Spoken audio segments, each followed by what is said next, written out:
ఆయన అన్న చూడండి, 35 చూడండి, అనగనగా చూడండి, బ్యూటిఫుల్ మూవీస్ ఇవన్నీ. ఆడేయా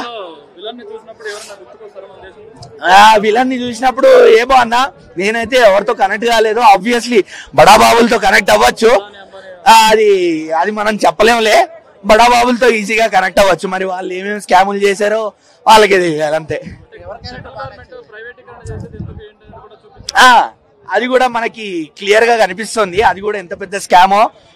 ఎస్పెషల్లీ మన వైజాగ్ స్టీల్ ప్లాంట్ తో బాగా నడిచింది ప్రైవేటైజేషన్ గొడవ అనేది. ఆ ప్రైవేటైజేషన్ వల్ల ఎవరికి లాభం వస్తుంది, ఎవరికి లాభం రాదు అనేది శేఖర్ కమల గారు గట్టిగా రాయించుకుంటున్నట్టు చూపించారు. అది మరి అది మనం సినిమా గురించి వచ్చాం, సినిమా గురించి మాట్లాడదాం. అది ఆయిల్ కంపెనీస్ గురించి ఉంది సినిమాలో అంతే. అది అదానియా లేకపోతే బడానియా లేకపోతే యశస్వి జైస్వాలా, మనకి ఎందుకులే ఆయుష్ బడానియా, మనకు అవన్నీ వద్దు. సినిమా చూసాం, సినిమా గురించి మాట్లాడదాం అంతే. ఇప్పుడే సినిమా చూసాను, నాకు సినిమాలో బాగా నచ్చింది. సెకండ్ హాఫ్ బాగా గ్రిప్పింగ్ అనిపించింది. సినిమాకు ఒకటే minus, run time 3 hours 15 minutes పెట్టారు, అంత టైం అవసరం లేదు. అండ్ సినిమాకి ప్లస్ పాయింట్ ఏంటంటే యాజ్ యూజువల్ గా ధనుష్, నాగార్జున అండ్ రష్మిక అండ్ ఇంకొక 2 హీరోస్ ఉన్నారు ఈ సినిమాకి. Ship of the direction Sekhar Kammula గారు అండ్ డిఎస్పి మ్యూజిక్ అసలు వేరే లెవెల్ ఇచ్చారు. తండేల్ తర్వాత డిఎస్పి మూవీస్ ని చాలా సెలెక్ట్ చేసుకుంటూ ప్లే చేస్తున్నారు. బీజిఎం అనేది బాగా ప్లస్ అయింది.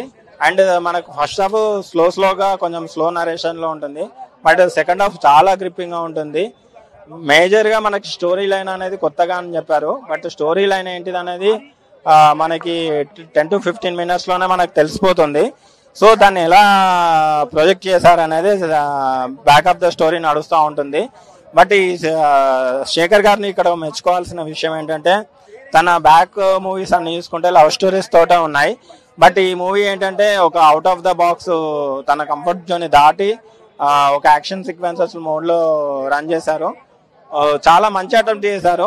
బట్ కాకపోతే ఇక్కడ శేఖర్ గారు కొంచెం కరెక్షన్ చేసుకోవాల్సింది ఏంటంటే, రన్ టైం ఒకటి 3 hours 15 minutes. ఆడియన్స్ కి ఏంటంటే మొన్న మనం తక్ లైఫ్ చూసాం కదా, చాలా పేషెన్సీగా ఉంది. సో మనకేంటంటే అంత పేషెన్సీ అనేది ఇప్పుడు ఏ ఆడియన్కి ఉండట్లేదు. అండ్ ఇంకొకటి విషయం చెప్తున్నాను, ఏ ఆడియన్ కూడా ఏ డైరెక్టర్ని, ఏ హీరోని మీరు ఇలాంటి సినిమాలు తీయాలని ఎవరు సజెషన్ చేయరు. బట్ ఈ మూవీ బాగుంటే చూస్తారు, బాగాలేకపోతే చూడరు. ఇది మాత్రం కంక్లూజన్. ప్రతి మూవీలో ఆయన ముందుంటారు తెలుగు టాలీవుడ్ టాప్ హీరోస్ లో. ఇది కూడా ఆయన ఒక మంచి ఎక్స్పెరిమెంట్, ఆయనకు మంచి గుర్తుండిపోయే ఇది. ఆయన రోల్ కూడా బాగుంది. ధనుష్ గారి రోల్ ఎంత ఇంపార్టెంట్ అంటే చాలా మంది అడుగుతున్నారు, ధనుష్ గారి రోల్ ఎక్కువ ఉంటుందా, నాగార్జున గారి తక్కువ ఉంటుందా? నాగార్జున గారిది కూడా ఈక్వల్ ఇంపార్టెన్స్ అండి. అంటే ఈ మూవీలో మెయిన్ యాక్ట్రెస్ కన్నా కూడా నాగార్జున గారు అప్పుడు రిలీజ్ ఫంక్షన్ లో చెప్పినట్టు, audio launch something pre release లో చెప్పినట్టు, ఇది కంప్లీట్ శేఖర్ కమల ఫిల్మ్ అండి. యాక్టర్స్ ఎవరున్నా, ఎంత పెద్ద యాక్టర్స్ ఉన్నా, కంప్లీట్ శేఖర్ కమల ఫిల్మ్. ఆయన మూవీ తోటి ఇంకా ఒక స్టెప్ ఫార్వర్డ్ వెళ్ళారని చెప్పొచ్చు. రష్మిక బాగుందండి. రష్మికది కూడా అంటే తనకి కూడా ఒక గుర్తుండిపోయే ఇంపార్టెంట్ రోల్ తను. ఎప్పటికైనా కొన్ని క్యారెక్టర్స్ తను ఇది వరకు మూవీస్ లో చేసినట్టే చాలా ఈజీగా చేసింది. తనకి మంచి ఇంపార్టెంట్ రోల్, గుర్తుండిపోయే రోలే ఇది. రష్మికది ఫస్ట్ హాఫ్ లో చాలా తక్కువ ఉంటుంది, సెకండ్ హాఫ్ లో ఎక్కువ ఉంటుంది. సెకండ్ హాఫ్ లో ఉంటుంది, తనది కూడా మంచి రోలే. బ్యాక్గ్రౌండ్ స్కోర్ అంటే సాటిస్ఫాక్టరీగా అనిపించింది.